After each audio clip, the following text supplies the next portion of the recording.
it is very disappointing that George Kittle wasn't available for that football game. Deflating. Very disappointing. I mean, Trey Lance needs George Kittle. The safety valve, a threat to defense, stretch of the field. They do. But, man, that was disappointing. Week 1, and you're thinking, man, and we know we've been talking about Debo not getting separation with this routes all training camp. All training camp. So we knew that was going to be a factor.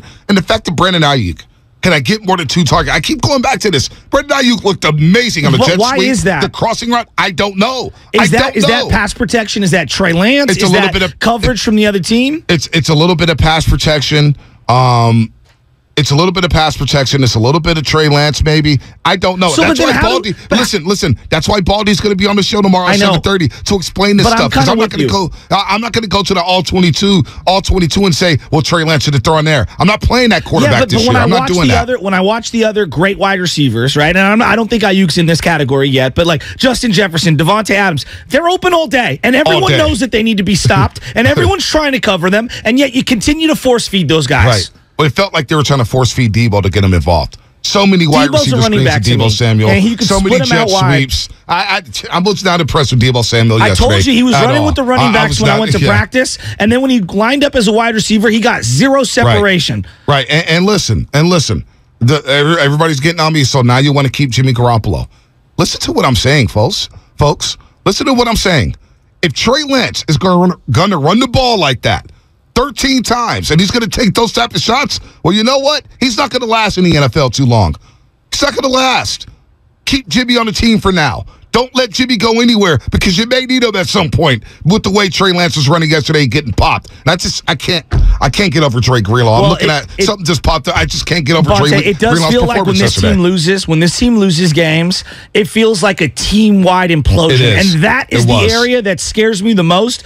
Penalties, defense collapsing, inopportunistic, not striking on their opportunities, offensive line getting caved in, playmakers looking invisible. Like, it's never one thing when this team loses. It's a combination of like 5 things imploding at once. And yesterday felt like the perfect storm, literally and figuratively. I wish we used that logic for Super Bowl 54 because it didn't feel like it was a team-wide meltdown. Pie chart of culpability. No, it felt like Jimmy got all the blame there, and a lot of people were off the hook. I am tired of losing 10-point leads, though. I am not going to lie to you. Why is that under Shanahan, though? Shanahan's a great play caller. They made no adjustments in the second half when Elijah went down. Again, second straight year, Matt Eberflus is now the head coach of the Chicago Bears. Last year in Indianapolis, they made adjustments at halftime, and they shut down the 49ers offense in the monsoon. What happened this year? They had the one drive in the third quarter, and they shut down the Niners offense. Matt Eberflus knew everything that was coming from the 49ers. Let's go to Trey in Virginia. Trey, what's happening? You're on the roast.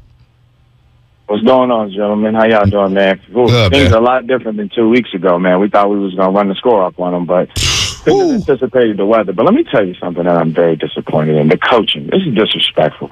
Kyle Shanahan has our wide receivers out there in the monsoon running the entire route tree. Why are they doing 7-step drops? What are we doing here? What are we doing here? The Chicago Bears did the same thing the first half. They did the same thing that we was trying to do. Then they started playing backyard football. That's what we should have done. Dump offs to the running back, play action. All screens. That's what the Bears ran. Kyle's trying to. It just didn't make any sense to me. And then Brandon Ayuk.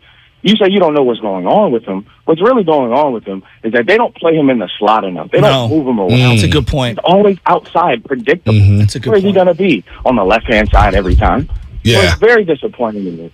Kyle kills me with that. And then the last thing that I'm very upset about is D'Amico Ryans. Why are we playing so much zone in the mud? Guys are looking around, slow-footed. Everybody talks about we're a flash-flowing defense. That's what Chicago was doing first half. We were burning them in the zone. They switched to man two high safeties, and then everything that you see is in front of you. We out there playing zone, getting burnt when Justin Fields moves left to right, touchdown. Play action, touchdown. Yeah. So I think the coaching was the biggest issue to me. Well, it's interesting because watching the game in the second half, I'm like, can we send a blitz? Like, Justin Fields is going to try to run around and go crazy. Send a blitz. At one point, they spied with Fred Warner, but it felt like they got away from it. I didn't see enough of that. Yeah, I didn't see enough of that either. But Trey brought up the screen game. And I agree. I would love the screen. But you know what? When you have a porous offensive line, how can you run a screen? These guys can't pass protect for more than 2 seconds. Well, Bonte, so now you expect them to get out there in open field and make some blocks and run a screen? They tried to run some screens, and each screen was a disaster. I know. It was an absolute disaster. So this offensive line isn't running. They're not ready to run screenplays. They're just not. Well, the other part of this is not only did you give up 19 points in the rain yesterday, in the whatever you want to call it, monsoon, they should have got a field goal attempt before halftime. I don't know what that penalty was from the Bears, where they had to wipe the floor down with the towel. I didn't even know that was a rule. Yeah, I didn't and either. No one's bringing this up. At minimum, they should have had a field goal attempt there at the end. They could have scored 20+ in that monsoon. They didn't use their timeouts.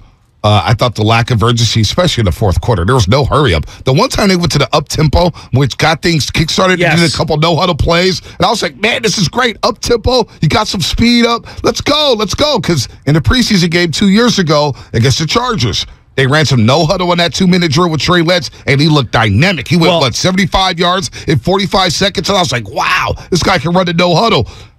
The lack of urgency in the fourth quarter was alarming. Well, the play clock was under 5 every single time they snapped the ball down 9. Kyle yelled at him. I don't know if you saw, explicit something, know the play, and they got to delay a game, and Trent Williams false started. They looked so out of sync. But you know what, though?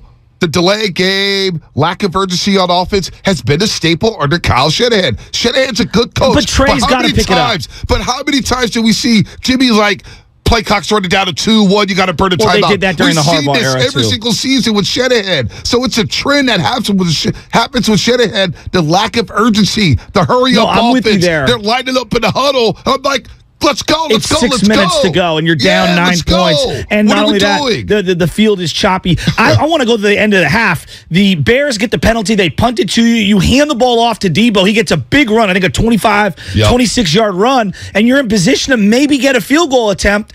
And it just felt like the plays, I think they ran 2 plays. One of them was going to end up being a screen on the final play, and Trey just threw it into the ground. I mean, he's got to clean up some of the short yardage throws. He has to be. At that point, the half was over, though. Are they really going to score? It was the play before that where he had to settle for the check down to Jennings. Right. On that play, I need your best 15-yard play to give you an opportunity to throw the ball into the end zone. You're not throwing it in those conditions from the 45-yard line. No doubt. I thought this was a team-wide disaster for everybody involved with the San Francisco 49ers. I really do. It was very disappointing to walk out of there with an L to the Chicago Bears, the weak-ass Chicago Bears. That's how you start the season. Now, again, it's week 1. We got a long way to go, folks. A long way to go. But that's a disappointing loss to kick off this season. No doubt about that. You can admit that. And look, straight up, I've been praising Bosa left and right. You have to get more pressure than what you got in that game. You're against rookie tackles. That is a bad offensive line. And you didn't sack or put enough pressure on Justin Fields, in my opinion. I thought the Bears, they really took it to the 49ers in the second half with their offensive line. Let's go to Kevin all the way out in OKC, Oklahoma City. Kevin, what's happening? You're on the roast. Hey, good morning, guys. Enjoy the show, man. Thank you. It was a disappointing game, but I really am tired of people giving Shanahan all this credit like he's some genius, man. He's a good play designer. He doesn't understand situational football at all. Those plays that were running for Trey, those are the same plays they ran for Jimmy. Over the middle, tight windows, quick throws. They got to let him use his athleticism, get him in space. Agreed. They got to put Ayuk in the slot. Why is he on the outside?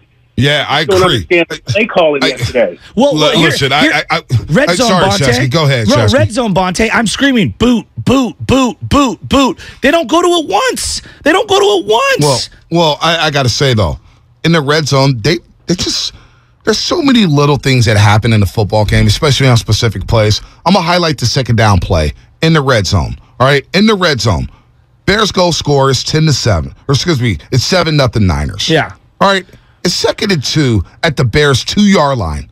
2-yard line. They give the ball to Jeff Wilson Jr. He loses 2 yards. Yeah. But go back. Juwan Jennings is there at the end of the line of scrimmage. He's got to make his block.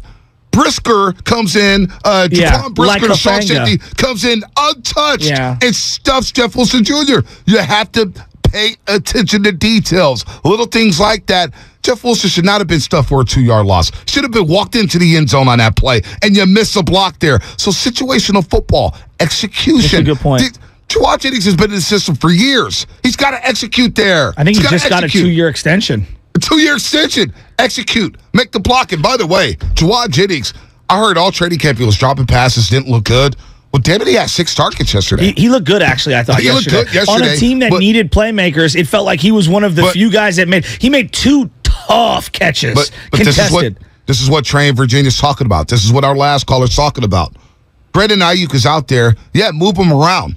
But in a game like that, when you don't have George Kittle, how the hell do we walk out of Chicago with Brandon Ayuk having 2 targets and 2 targets and 40 yards? Well, one of 2 catches and 40 yards. One of them got called back because of the OPI. Yeah, and that was a terrible call. It was a fraudulent call. So 3 targets, Shasky, for Brandon Ayuk. That's not enough. Unacceptable. He's a first-round pick. But He's your former first-round pick. I guess where I struggle with this is it's hard for me to lose my mind because of the elements. I feel like everything got thrown out the window, and I'm not sure how many times you need to throw in a rain game like that. Like, it felt like they had to throw at the end of the game when I don't think that was the game plan heading into it. No, it wasn't. It wasn't. I think the elements kind of throw all the normal criticisms out the window. And I'm not making an excuse. I'm saying because of the passing, the limitations in the pass game, because of that, it's hard for me to sit here and say he needs 8 targets in a game like that. Yeah, I don't think he does in a rain game. But you know what? Debo got 8 targets, and he came up with 2 catches for 14 yards. That's true. 2 catches, 14 yards on 8 targets. With at least 1 drop. All right? At least 1 drop. And we know about the fumble. We know about the fumble in the red zone. Brandon Ayuk looks special out there when he's running routes. I'm looking at him like, wow, this guy's big. He's long. He's athletic. On that drag route, that crossing route, he smoked number 22. And that was a great throw. It was a great throw. Kendall Vildor. They got some weird names on the Bears defense. Kendall gets burnt on the crossing route. Can I get Ayuk more involved, please? Jesus Christ. All right, let's go back out to the lines here. 888-957-9570. Let's go to Syracuse, New York. Adonis out in Syracuse on the roast. What's happening? Hey, what's going on, guys? I really enjoy listening to you guys. I'm a long-time listener, first-time caller. Thank you. But my main issue of what I was seeing from the game was Aaron Banks. Almost every time that they try to do a drop back in terms of play action, and part of the reason why they didn't want to run it so much, it looked like, was whenever they drop back, Aaron Banks was almost never out of his stance half the time before the dude comes by and almost blows by him to get the tray. And it just seemed like when they tried to roll him out the pocket, they were coming from the backside, and they always had someone waiting home to make sure that he couldn't get the pass off. Yeah, I think Banks had a rough game. The other guys that I didn't think Trent Williams or McGlinchey played well yesterday. It felt like to me they suffocated both tackles on their defensive line and pinched Trey inside the pocket. Yep. I thought he did a pretty good job of pocket movement, stepping up, moving left, moving right. Like, for a guy as raw as he is, that was the one area that I was actually encouraged with. Yeah, no doubt. And the fact is, they didn't blitz. I know. How disrespectful is that? Well, you're going back to Santa Clara right now watching film, and you're the offensive lineman, and Chris Forster's the offensive line coach. And we know he came from Miami, but he's gotten past that. Listen,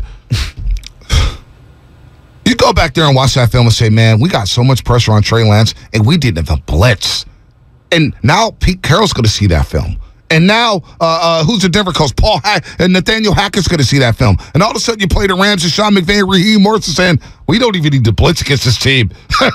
We can go get to number 5 with our front 4. I thought that was the 49ers. Well, and the 49ers looked like the defense that needed a blitz. And the Bears sat back and dropped 7 all day long. So whether it's Aaron Banks, whether it's Brindle, whether it's Trent Williams, whether it's Mike McGlinchey and Burford, this is unacceptable. And I told you guys, offensive line can wreck a season. Everybody keeps talking about, the Bengals won the AFC Championship without an offensive line. Well, what happened on the way there? Joe Burrow got sacked 19 times, and he got nearly destroyed in the Super Bowl. We thought his legs snapped in half by the LA Rams in the second half. You need an offensive line. And how do you not protect your number 3 overall pick? It's roster construction here. Trey Lance is a young quarterback. The least I could do is protect the young man. I'd rather have a better offensive line and less playmakers than more playmakers without a bunch of dudes who can't block. Well, that's just, it is what it is. Well, and yesterday watching the game, it didn't feel like you had enough playmakers. I mean, like, that's the reality. It didn't feel like it. Once Elijah Mitchell went down, it felt like there was no run game outside of Trey Lance. The other thing that's just the gut punch this morning,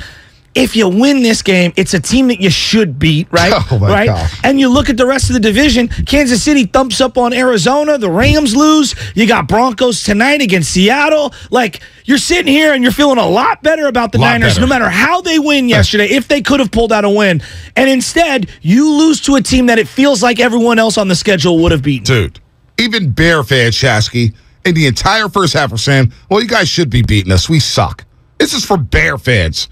Bear fans. And as soon as Dante Pettis was wide open for 51 yards, Bear fans started feeling good. The Chicago Bears started feeling good. And all of a sudden, the 49ers looked like the inferior team on the field. That's a Bear. You can't lose to the Bears. Yesterday they were. I mean, the reality is yesterday they got punked in the second half. Look, Bonte, it is what it is. Their quarterback outplayed your quarterback. Their coach outcoached your team. They were more disciplined. They played sounder, more fundamentally sound football. It's easy to say. The Niners lost yesterday to a team that played better than them. Period. No doubt. Jerry Rice, 8:30 on the Morning Roast. Jerry Rice will join us to talk about the loss yesterday to Chicago, 19-10 at Soldier Field. Jerry Rice, 8:30 on the Morning Roast. That is Appointment Radio. Let's go to Rob in San Bruno. Rob, what's happening? You're on the roast.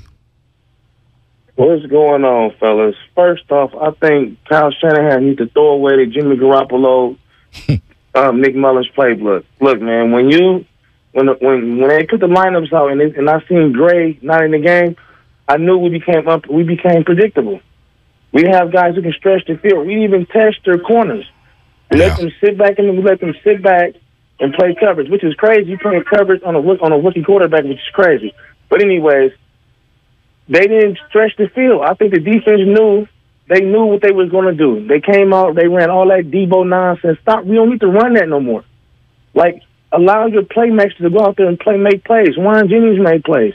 Let's get Ayuk going. Ayuk and Lance been getting it going since the offseason. They worked together all offseason long. And Debo, you cry for all this money. He dropped 2 passes. He fumbled, and he wasn't that good to me. So for you to cry for all this money, you come out and play like that. I don't really like that. But to me, I think Kyle needs to understand. I'm gonna give him a pass on this because it was raining. But you gotta have that speed guy out there just to open it up. Yeah, I'm with you. Like the pass lanes. Yep. When they went back to later in the game, they couldn't find no lanes because the Bears defense knew there's no burners out here. Everything is pinning in. So in my opinion, I think the coach last year seen that when you don't got no speed guy out there, you ain't got to throw it to him. Just have a threat out there. We didn't have that. So I feel like Kyle needs to understand that you don't have a Buick. You got a Benz now. Let's ride him like a Benz and allow him to make plays. I watched all these games yesterday. People was throwing that thing down the field. I know. All these quarterbacks. And then one more thing. And I watched Justin Herbert. He had 5 turnovers. People were talking about Trey Lance. Trey Lance stopped it. Trey Lance battled out there. Thank you. Tough runs. He got hit too hard a couple times. But watching him play and know it was that type of game. It is what like that Kyle said. It was that type of game. And for him to do all that while getting pressure, still moving around, making plays. He on 3rd and 15, he got a first down. No doubt. One last time a quarterback did. Yeah. So, Josh Allen. 3rd and 13, yeah. Yeah, 3rd and 13. It was beautiful. And Thanks Rob, for the call, Rob. Let me accentuate your point here. It's interesting because, look, I thought the Niners were going to smoke the Bears. Didn't know the conditions were going to be like that. And excuse or not, they should win the game, period. Like, there's no doubt about it.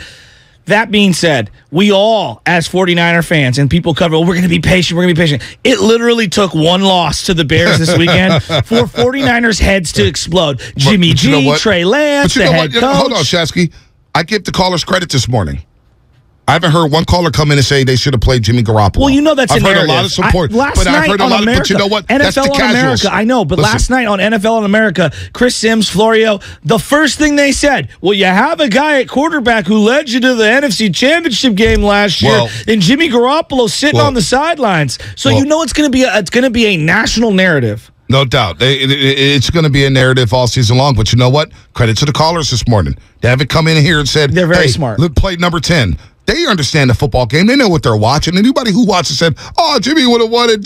Trey Lance. I came away from rewatching that game. I came away rewatching that game and said, "Damn, the Niners have a franchise quarterback." That's what I'm saying. And to Rob's point, let Trey throw that thing down the sideline of Juwan Jennings. The throw over the linebacker to Ray McLeod. I've never seen Jimmy Garoppolo make that throw. Dime. A dime. How about the Jennings throw on 3rd and 8 for 44 yards over the top? Down the left sideline. It was a beauty, GB. Down the left sideline. I mean, it was beautiful. The Ray play, like you referenced, is a gorgeous throw. I mean, so I got no problems with Trey Lance, but credit to the callers. We're not doing the narrative radio thing. We're not doing that here on the roast. I'm sorry. We're not, this guy, the locker room dynamic, this and that. The players know. Jimmy's the backup. Trey's the starter. Wrap your rounds around Trey Lance, and let's go. Now, if they're 3-7 or 2-5, maybe it's a different conversation. But right now, after week 1, I don't think that's a topic. I don't think that's a topic at all. They started 3-5 last year, and that's the other thing. As we dismiss some certain narratives, they lost to Colt McCoy with Jimmy Garoppolo in the lineup last year at home, perfect conditions. All right, Colt McCoy, and they lost to Carson Wentz when he was throwing to a bunch of practice squad wide receivers. Exactly. Excuse me, that was 2 years ago. That was Nick Mullins. My bad. No, but they lost to Carson Wentz last year in Indianapolis in the rain at Levi's. They've lost a lot of rain games, but it's neither here nor there. The point that I'm getting at is that quarterbacks are going to have fluctuating play. I thought from what I saw, 3rd start from the kid, in the pocket, he showed a lot of moxie. And there's a lot to clean up. Dude, a lot to clean up. But I saw flashes. The Niners were 6 of 12 on 3rd downs before he threw that pick to Eddie Jackson. That basically ended the game. But that was a terrible read. There's no defending that one. And he do it right away. So, but again, you're running all these slants, and the middle of the field is congested. Nobody was going to be open on that play. Nobody was going to be open on that play. Maybe Trey needs to tuck it and run and try to get a first down, but that play was a disaster from the get-go. Nobody was open.